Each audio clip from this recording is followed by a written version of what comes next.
पांडव जन अपने 13 वर्षीय वनवास के दौरान वनों में विचरण कर रहे थे। तब उन्होंने एक बार प्यास बुझाने के लिए पानी की तलाश की। पानी का प्रबंध करने का जिम्मा प्रथमतः सहदेव को सौंपा गया। उन्हें पास में एक जलाशय दिखा जिससे पानी लेने वो वहां पहुंचे।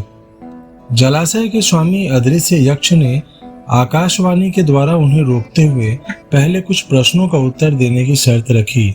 सहदेव उस शर्त और यक्ष को अनदेखा कर जलाशय से पानी लेने लगे। तब यक्ष ने सहदेव को निर्जीव कर दिया। सहदेव के न लौटने पर क्रमशः नकुल, अर्जुन और फिर भीम ने पानी लाने की जिम्मेदारी उठाई। वे उसी जलाशय पर पहुंचे और यक्ष की शर्तों की अवज्ञा करने के कारण निर्जीव हो गए। अंत में चिंतातुर युधिष्ठिर स्वयं उस जलाशय पर पहुंचे। अदृश्य यक्ष ने प्रकट होकर उन्हें आगाह किया और अपने प्रश्नों के उत्तर देने के लिए कहा। युधिष्ठिर ने धैर्य दिखाया। उन्होंने न केवल यक्ष के सभी प्रश्न ध्यानपूर्वक सुने, अपितु उनका तर्कपूर्ण उत्तर भी दिया, जिसे सुनकर यक्ष संतुष्ट हो गया। संतुष्ट होने के बाद यक्ष ने क्या किया और क्या थे वे प्रश्न, आइए जानते हैं इस फिल्म के जरिए।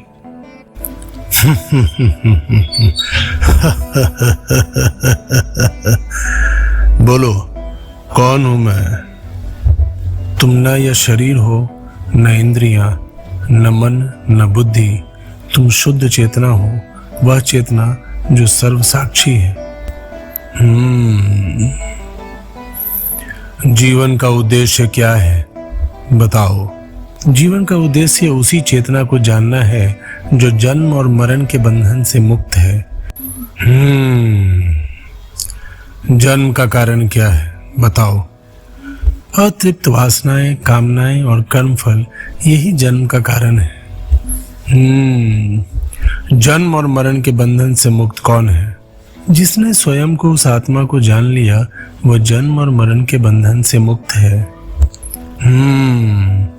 वासना और जन्म का संबंध क्या है? जैसी वासनाएं वैसा जन्म। यदि वासनाएं पशु जैसी तो पशु योनि में जन्म, और यदि वासनाएं मनुष्य जैसी तो मनुष्य योनि में जन्म। संसार में दुख क्यों है? संसार के दुख का कारण लालच, स्वार्थ और भय है महाराज। तो फिर ईश्वर ने दुख की रचना क्यों की? बताओ। ईश्वर ने संसार की रचना की और मनुष्य ने अपने विचारों और कर्मों से दुख और सुख की रचना की है महाराज। क्या ईश्वर है? कौन है वह? क्या वह स्त्री है या पुरुष? बताओ। कारण के बिना कार्य नहीं। यह संसार उस कारण के अस्तित्व का प्रमाण है। तुम हो इसलिए वह भी है। उस महान कारण को ही आध्यात्म में ईश्वर कहा गया है, और वह ना तो स्त्री है ना तो पुरुष। ईश्वर का स्वरूप क्या है, बताओ। वह सत्य चित्त आनंद है। वह निराकार ही सभी रूपों में अपने आप को स्वयं को व्यक्त करता है। वह ईश्वर संसार की रचना, पालन और संहार करते हैं। भाग्य क्या है? हर क्रिया, हर कार्य का एक परिणाम है। परिणाम अच्छा भी हो सकता है, बुरा भी हो सकता है। यह परिणाम ही भाग्य है। आज का प्रयत्न, कल का भाग्य। सुख और शांति का रहस्य क्या है, बताओ। सत्य, सदाचार, प्रेम और क्षमा सुख का कारण है। असत्य, अनाचार, घृणा और क्रोध का त्याग शांति का मार्ग है। चित्त पर नियंत्रण कैसे संभव है, बताओ। इच्छाएं, कामनाएं चित्त में उद्वेग उत्पन्न करती हैं।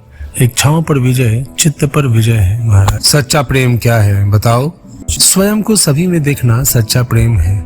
स्वयं को सर्वव्याप्त देखना सच्चा प्रेम है। स्वयं को सभी के साथ एक देखना सच्चा प्रेम है। जो स्वयं को सभी में नहीं देख सकता, वह सभी से प्रेम नहीं कर सकता। आसक्ति क्या है? प्रेम में मांग, अपेक्षा, अधिकार आसक्ति है। आसक्ति ही नशा है। मुक्ति क्या है? अनासक्ति, यानी आसक्ति के विपरीत। चोर कौन है? इंद्रियों के आकर्षण जो इंद्रियों को हर लेते हैं। नरक क्या है? इंद्रियों की दासता नरक है। ये बताओ, जागते हुए भी कौन सोया हुआ है? जो आत्मा को नहीं जानता, वह जागते हुए भी सोया हुआ है। कमल के पत्ते में पड़े जल की तरह अस्थायी क्या है, बताओ। यौवन, धन और जीवन। दुर्भाग्य का कारण क्या है? मद और अहंकार। सारे दुखों का नाश कौन कर सकता है? जो सब छोड़ने को तैयार हो, मृत्यु पर्यंत यातना कौन देता है? गुप्त रूप से किया गया अपराध महाराज। बताओ, दिन रात किस बात का विचार करना चाहिए? सांसारिक सुखों की क्षण भंगुरता का। बताओ, संसार को कौन जीतता है? जिसमें सत्य और श्रद्धा है। बताओ, भय से मुक्ति कैसे संभव है? वैराग्य से। मुक्त कौन है बताओ? जो अज्ञान से पड़े है। अज्ञान क्या है? आत्मज्ञान का अभाव अज्ञान है। दुखों से मुक्त कौन है? जो कभी क्रोध नहीं करता। वह क्या है जो अस्तित्व में है और नहीं भी? माया महाराज। माया क्या है? नाम और रूपधारी नाशवन जगत। परम सत्य क्या है? ब्रह्मा महाराज। सूर्य किसकी आज्ञा से उदय होता है? परमात्मा यानी ब्रह्मा की आज्ञा से। किसी का ब्राह्मण होना किस बात पर निर्भर करता है? उसके जन्म पर या शील स्वभाव पर? कुल या विद्या के कारण ब्राह्मणत्व प्राप्त नहीं हो जाता। ब्राह्मणत्व शील और स्वभाव पर ही निर्भर है। जिसमें शील ना हो ब्राह्मण नहीं हो सकता। जिसमें बुरे व्यसन हो वह चाहे कितना ही पढ़ा लिखा क्यों ना हो ब्राह्मण नहीं हो सकता। बताओ, मनुष्य का साथ कौन देता है?